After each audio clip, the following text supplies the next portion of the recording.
کہنے لگے، بیٹا تم کون ہو؟ کیا تم کوئی جادوگر ہو؟ بابا الحمدللہ میں مسلمان ہوں، اور مسلمانوں کے مذہب میں جادو کو حرام قرار دیا ہے۔ میں کوئی جادوگر وغیرہ نہیں ہوں، ایک خدا اور ایک رسول صلی اللہ علیہ وآلہ وسلم کو ماننے والا مسلمان ہوں۔ میں آپ لوگوں سے وعدہ کرتا ہوں بہت جلد آپ لوگوں کو اس ظالم راجہ ارجن سنگھ سے نجات مل جائے گی۔ ادھر گھر پہنچنے پر ماں جی مجھ سے کہنے لگی، بیٹا نہ جانے میرا دل کیوں گھبرا رہا ہے، راجہ ارجن سنگھ بہت ہی ظالم انسان ہے، نہ جانے وہ تمہارے ساتھ کیا سلوک کرے گا۔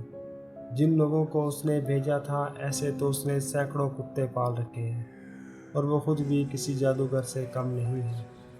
ماں جی اطمینان رکھیں، کچھ نہیں ہوگا، میں نے ان کو تسلی دی۔ جب میں دوبارہ مکان سے باہر نکلا تو پوری بستی بدلی ہوئی محسوس ہوئی۔ جگہ جگہ چھوٹے چھوٹے دیے جلا کر روشنی کی گئی تھی، ہر طرف دو دو چار چار کی ٹولیوں کی صورت میں لوگ خوش گپیوں میں مصروف تھے۔ جن جن لوگوں کی نظریں مجھ پر پڑی تھیں وہ عقیدت و احترام سے نظریں جھکا لیتے تھے۔ کچھ دور بچے کھیلنے میں مصروف تھے، میں ان سے دور بیٹھ کر ان کو دلچسپی سے کھیلتے ہوئے دیکھ رہا تھا۔ کاش کہ مجھے بھی اپنے بچپن کے بارے میں معلوم ہوتا، میں جان سکتا کہ میں کون ہوں۔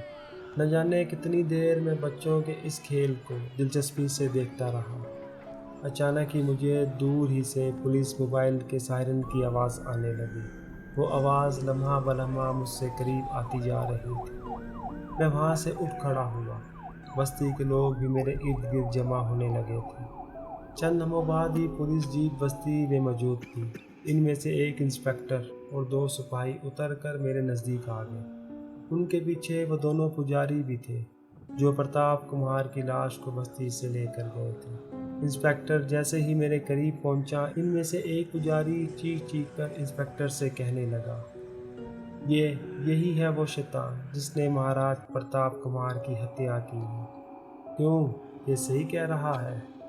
انسپکٹر نے میری آنکھوں میں آنکھیں ڈالتے ہوئے کہا، انسپکٹر صاحب اگر آپ کے پاس کوئی گواہ یا کوئی ثبوت ہو تو بے شک آپ مجھے گرفتار کر کے لے جا سکتے ہیں۔ میں نے دونوں پجاریوں کو گھورتے ہوئے کہا، یہ دونوں اس واقعے کے چشمدید گواہ ہیں۔ انسپکٹر صاحب نے میری طرف دیکھتے ہوئے کہا، جب تو آپ مجھے بڑے شوق سے گرفتار کر کے لے جا سکتے ہیں۔ میں نے دونوں ہاتھ آگے بڑھاتے ہوئے کہا۔ اس سے قبل کہ انسپکٹر میرے ہاتھ میں ہتھ کڑی ڈالتا، پوری بستی کے لوگوں نے نعرے بازی شروع کر دی۔ کئی لوگ تو طیش میں آ کر انسپکٹر کی طرف بڑھے اور کہنے لگے، ہمارے ہوتے ہوئے آپ شہریار کو یہاں سے نہیں لے جا سکتے۔ ان لوگوں کو اپنی طرف بڑھتا دیکھ کر ایک لمحے کے لیے انسپکٹر خود بوکھلا گیا۔ میں نے سامنے آ کر سب کو ہاتھ کے اشارے سے خاموش رہنے کی تاکید کی اور ان سے مخاطب ہو کر کہنے لگا، یہ انسپکٹر مجھے زیادہ دیر اپنے پاس نہیں روک سکے گا۔ جیت ہمیشہ حق اور سچائی کی ہوتی ہے۔ ہم حق پر ہیں، سچائی پر ہیں، اس لیے جیت ہماری ہی ہوگی۔ میں آپ لوگوں کو یقین دلاتا ہوں کہ میں بہت جلد دوبارہ آپ لوگوں کے درمیان ہوں گا۔ انسپکٹر نے میرے ہاتھوں میں ہتھ کڑی ڈال دی اور مجھے لاک اپ میں بند کر دیا۔ میں بھی لاپرواہی سے لاک اپ کی زمین پر لیٹ گیا۔ میں نے اپنے آپ کو حالات کے دھارے پہ چھوڑ دیا تھا۔ چند لمحوں بعد ہی مجھے یوں محسوس ہوا جیسے کہ میرے علاوہ بھی یہاں کوئی موجود ہو۔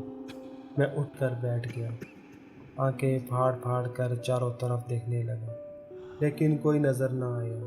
میں نے سوچا کہ شاید میرا وہم ہو، کس وچار میں گم ہوں۔